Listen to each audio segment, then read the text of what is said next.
it's Marley from the Energy Boutique with your energy forecast for Tuesday, June 14th. So welcome to Full Moon Day. We are going to have our super moon, our super strawberry moon, full moon in Sagittarius take place at 7:52 a.m. Eastern Standard Time. If you have not listened to the astro forecast that I put out for this full moon event, I'm going to go ask that you do that. If you haven't downloaded your moon guide, I'm going to ask that you do that so that you have a full understanding on what is being highlighted under this full moon in Sag, where it is that we're being illuminated to new choices, decisions, options, paths, and directions, and how it is that we can do the shadow work in order to align with the powerful energies coming in order for us to get on track. So we have the moon making its aspect with the sun at 7:52 a.m. This gives us our full moon in Sagittarius. And then we're going to see the moon go void, of course, from about 11 a.m. to about 6:15 p.m. Eastern Standard Time. This is the better part of the day where we have the moon void. This is instability, uncertainty, doubts, and all kinds of not so nice thoughts and feelings. Of course, typically speaking, a full moon, we have to let those not so nice thoughts and feelings kind of get triggered and activated in us. We need them to rise to the surface. We need to acknowledge them. We need to kind of learn from them so that we can get rid of them, clean the slate, have a brand new, fresh perspective to enter into this next cycle. So we're definitely going to be feeling that. And then the moon is going to move into Capricorn energy. So even if we weren't having our full moon right now, anytime that we're moving out of the moon in Sag and moving into the moon in Capricorn, we tend to kind of get weighted, get heavy, get a little bit of a reality check. Reason being, the Sag energy is flying high. We're popping off. We are lost in the greater, grander vision. We are just trying to be positive and optimistic. We are dreaming a very big dream, and then the Capricorn energy comes in like a bat out of hell, like we're falling out a plane without a parachute, and we hit that earth. We hit that ground. Suddenly, we wake up. We realize what is realistic, what is unrealistic, where we kind of dream too big of a dream, and where it is that we're setting ourselves up for disappointment and failure by doing so. This Capricorn energy always grounds us out. It always brings us back down to earth. It always puts us in a situation where we focus on the here and now instead of losing ourselves in a projected reality of the future. That, of course, the Sag energy, especially the full moon energy, definitely wants us to sit in. There is a reason for it. We have to dream a bigger dream. We have to get lost in la la land. We have to kind of let that fire energy of Sagittarius renew our faith, renew our hope, renew our dreams. We have to fly high in imaginary land so that we can create a spark of excitement, of inspiration, of motivation in our heart space. And then we ground it out in this Capricorn energy. We start looking at it from a logical, practical standpoint.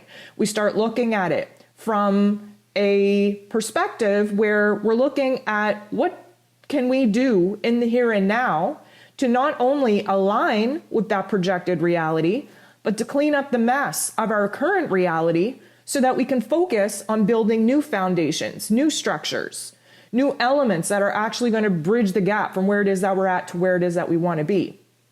So we can expect, especially in the full moon intensity, we can expect later on in the day to kind of feel like we hit a brick wall, like negative Nancy's coming out to play. We're a little bit more somber. We're a little bit more serious.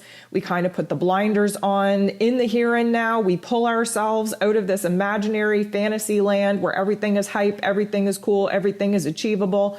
And we really get down to the nitty gritty on what it is that we're actually going to focus on, where it is that we're going to spend our energy, and what it is that we need to build in our lives from here. So there are 12 different aspects here today. 11 of them involve the moon. Another reason why you should download your moon guide. We go through the very important aspects that are taking place under this full moon event. And we do a deep dive on what it is that's going to be highlighted within our emotions, within our mental plane, within our physical circumstances. And we get indicators from that, where it is that we are being pushed away from certain topics, themes, elements, people, places, and things, where it is that we are being encouraged to take steps forward in a brand new direction. Right out of the gate, we have the moon making a not so nice aspect with both Venus and the true node. However, in the moon guide, you will learn that Venus, the true node, and Uranus, all in Taurus energy, are working together to create an unexpected opportunity in our aha moments where our relationships are concerned, our money matters are concerned, where our emotional wants, needs, and desires are concerned. We're definitely waking up to this. Now, the moon is making a tougher aspect with Venus and the true node, really putting us at odds with what it is that we want realistically, what it is that we need to do from here realistically, what it is that we need to focus on in order to actually get to the end goal realistically. The moon makes a little bit of a better aspect with Uranus, which is trying to open up our minds, shift our perspective, download us with an aha moment where we're going to kind of open up to change a little bit more, a little bit quicker, a little bit more easier than we would have even 2 days ago. This is a perspective on where it is that we need to bust free from some relationships, some, let's call it careers, roles, responsibilities, some commitments, if you will, that are typically suffocating us at the moment. We're recognizing where it is that we need freedom, where it is we need a little bit more independence, where it is that we need to heal the wounds and fill the voids within ourselves before we start going looking outside of ourselves for other people or other things, materialistic possessions, to try to fill that void.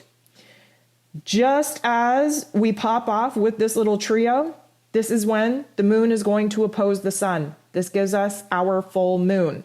The sun in Gemini wants us to focus on the path, the choices, the options, the decisions, the directions, wants us to use logic and practicality, while the moon in Sagittarius wants to illuminate a brand new truth, a brand new direction, also wants us to rely heavily on our intuition. So you got Sag energy asking us to align with our higher selves. You got the Gemini energy asking us to align with our lower level intellect. This is going to be an interesting balance for all of us to be challenged to achieve.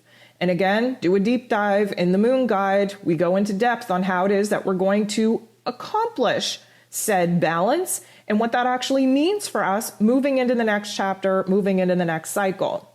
The moon will be sextiling Saturn, the Lord of Karma, ruling over our roles and responsibilities, ruling over structures and foundations.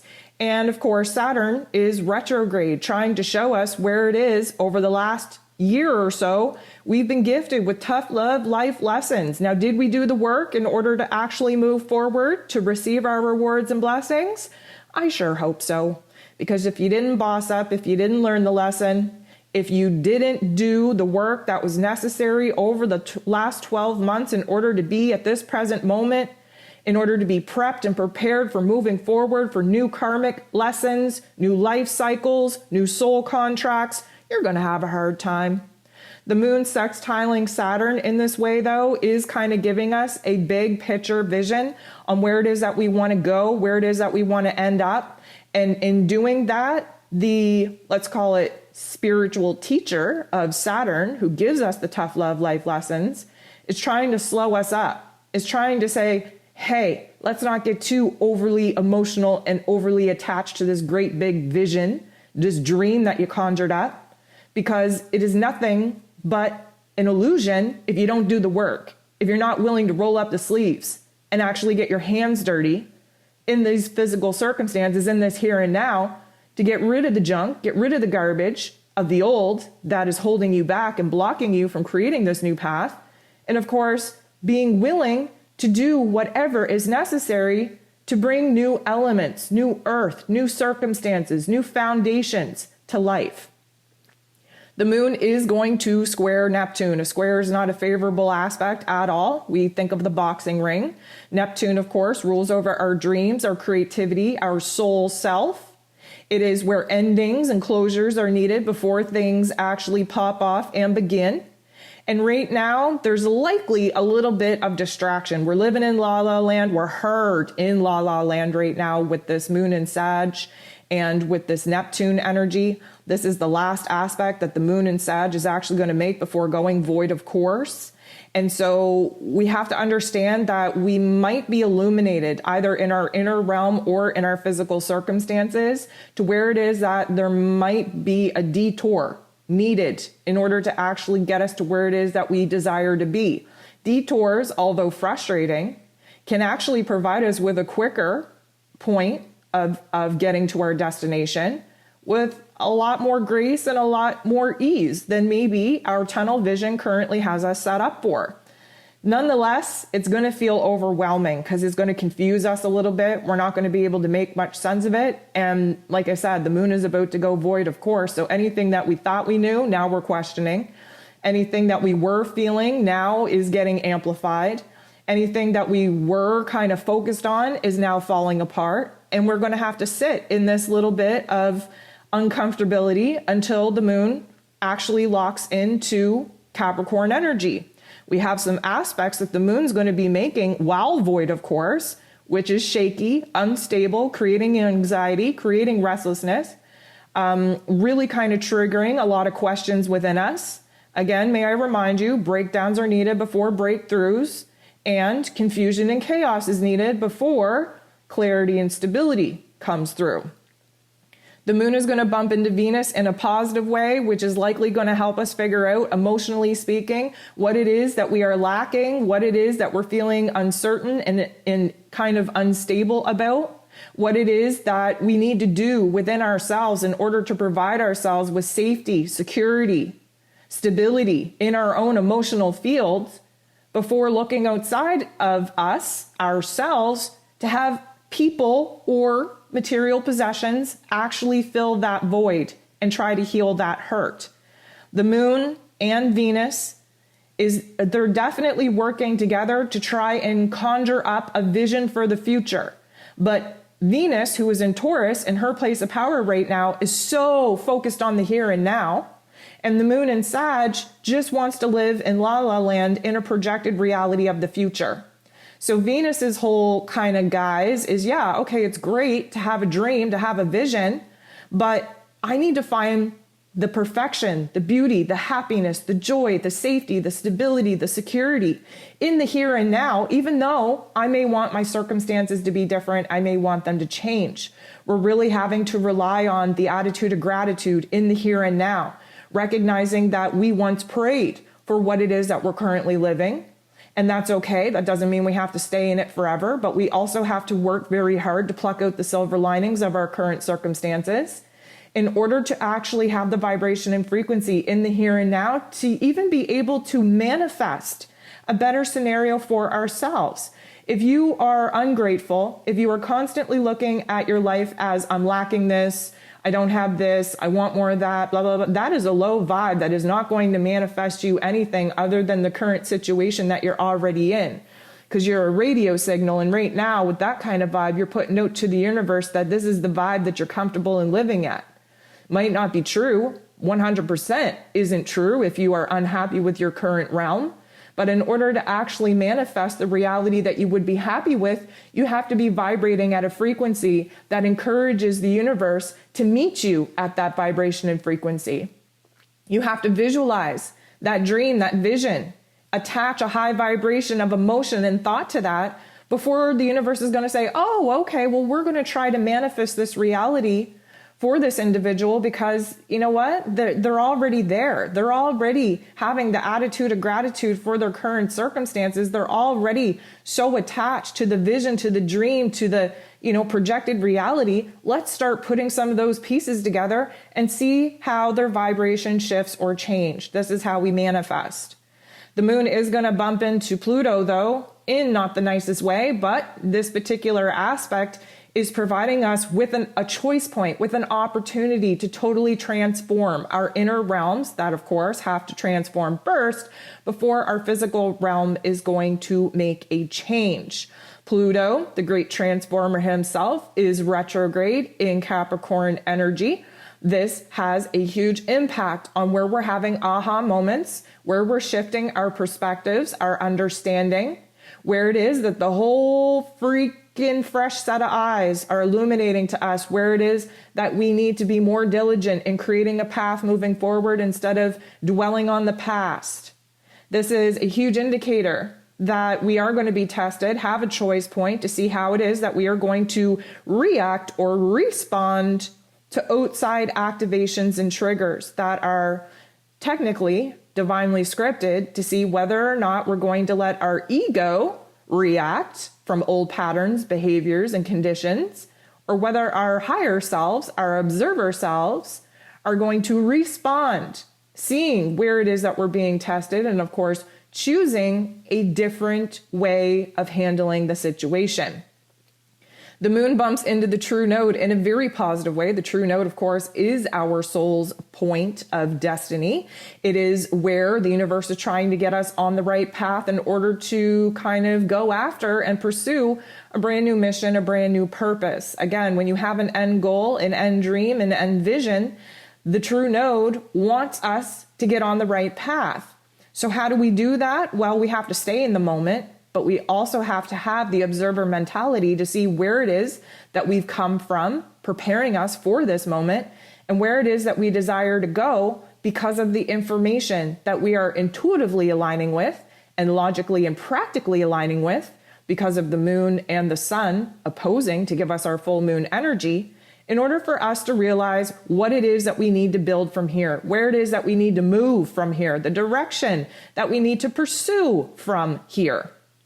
We have Mercury semi-squaring Chiron. Now, let me just say, Mercury just moved into Gemini, its place of power, yesterday. If you did not listen to that astro forecast, please go ahead and do so. This is a big deal because we're retracing our steps from the end of April when Mercury first moved into Gemini. It got 4 degrees in Gemini energy, then it went retrograde. Now, a semi-square is a little bit of a tension point. We need a tension point in order to illuminate the pain, the suffering, what it is we're no longer willing to tolerate and experience in order for us to make a change. Chiron is the wounded healer. He illuminates our wounds so that we can address them, we can work on healing them. What I will say at this particular aspect, because we're in the full moon, because the moon is void, because Mercury is fresh into Gemini, because Chiron is about to pop off with Mars tomorrow, this could set us up for some very poor communication, some misunderstandings, of course, some misinterpretations. We could also project our uncertainty, our doubts, our fears, our hurt onto other people. We're going to want to be very cautious about this. A lot of hurt comes up with this aspect. A lot of guilt, a lot of shame, a lot of fear, a lot of doubts, a lot of insecurities. Mostly because, if you listen to this week's ascension forecast, you would know that tomorrow on Wednesday we have Mars conjunct Chiron, which is a pretty big deal.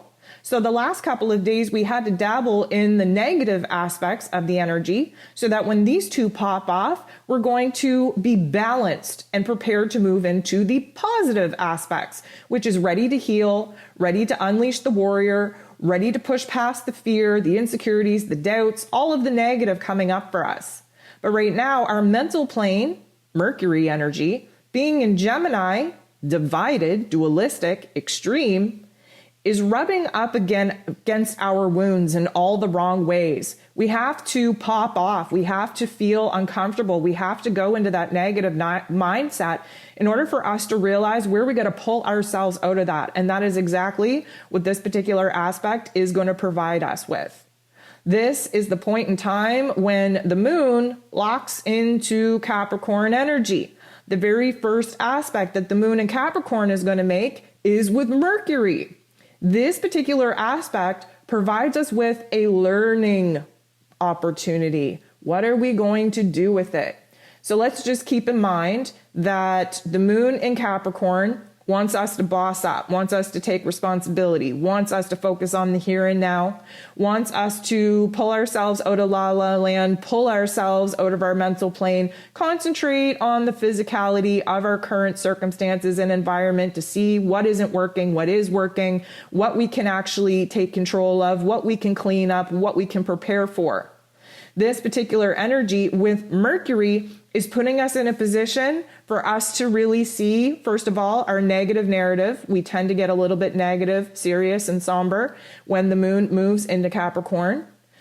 The mentality that we're currently in is very much triggered and activated by what was ever going on at the end of April, the beginning of May for us. And now we're reflecting back over that. We're having to retrace our steps again in this Mercury energy. We're still in the post-shadow period of the retrograde. Things aren't really making full sense yet, but we are getting closer. This particular energy is an opportunity for us to either speak from a toxic place where we're allowing our butt-hurt feelings to be projected on other people, our negative narrative, negative Nancy, Betty the bully, come out and just be super freaking negative about our situation. Or we could boss up and speak from a new place of observation, of authority. We're not messing around. We're only speaking on things that are actually of worth and value of our time and energy. And at this particular point, not only are we having some very powerful aha moments, either on the negative side that's going to lead us into making change, or the positive side that's going to anchor in a new perspective, but we're also communicating in a very different way. And a lot of that is because Mercury's in his place of power. And a lot of that is because Capricorn just wants to take care of business, wants to cut through the bullshit, wants to move on and be productive. The last aspect that we have for the day is the moon bumping into Uranus in not the most pleasant way, but is going to make a powerful, powerful shift and change in our mental plane and in our heart space. Reason being, first of all, the moon in Capricorn, earth energy. Uranus in Taurus, earth energy. So we got a lot of focus on the here and now, on our physical bodies, on our physical circumstances, on the to-do list. This Uranian energy likes to shock us, whether it be through negative thoughts, negative information, negative circumstances, or positive ones. Doesn't matter. What it is meant to do is to open up our minds to a different perspective, a different understanding, a different method, a different way of going about things. Now, when there's a negative aspect with Uranus, we tend to not get the clarity that we hope for. We tend to not feel as free and independent as we would like. But what it does is it illuminates for us, A, where we don't feel free, where we don't feel independent, B, where it is that chaos needs to ensue in order for us to see what is out of whack, what needs our attention, our energy, our focus the most. The good thing is that the moon in Capricorn is here to sort it out, is here to provide solutions, is here to take care of business, is here to dig in so that when the moon is ready to move into Aquarius, we're going to have a foundation cleaned up, prepared, and ready to get started with something new. So this little jolt to our systems, again, we're in the full moon energy. We're over-exaggerated, overstimulated. We are feeling it in our nervous system, feeling it in our gut. And this particular aspect is going to amplify the crazy, chaotic thoughts and feelings that's currently swirling around in our inner realm so that the moon in Capricorn can gauge what it is that we got to do to get a grip, to come back down to earth, to clean this mess up, to provide ourselves with a foundation of safety and security so that we can get to building a brand new reality.